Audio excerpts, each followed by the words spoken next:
ஆதியாகமம் வந்து 66 நூல்களை உள்ளடக்கினதாக காணப்படுது. அதில் முதலாவது வந்து பழைய ஏற்பாடு புதிய ஏற்பாடுன்னு சொல்லி 2 புத்தகமாக பிரிக்கிறாங்க. முதலாவது பழைய ஏற்பாட்டில் வந்து 39 நூல்கள் இருக்குது.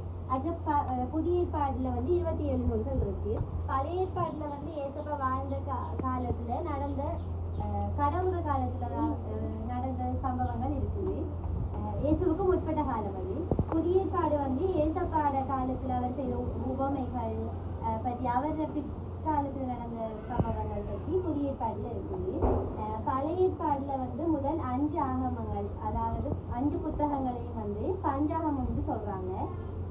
ஆதியாகமம், யாத்திரையாகமம், லேவியராகமம், எண்ணாகமம், உபாகமம். இது வந்து புதிய ஏற்பாடில் வந்து, அதாவது திருவிவிலியத்தில் வந்து தொடக்க நூல், விடுதலை பயணம், லேவியர், எண்ணிக்கை, இணைச்சட்டம்னு சொல்றாங்க. அடுத்து நற்செய்தி நூல்கள் வந்து புதிய ஏற்பாட்டில் இருக்கிற முதல் 4 நூல்.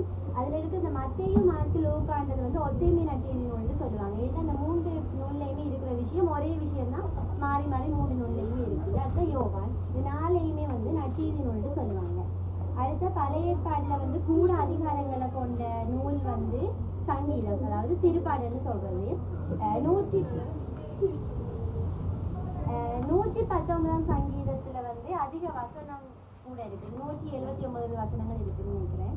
அடுத்த வந்து திருமறை வந்து எபிரேயம், கிரேக்கம் மொழிகள்ல இருந்து தமிழுக்கு மொழிபெயர்க்கப்பட்டிருக்கு.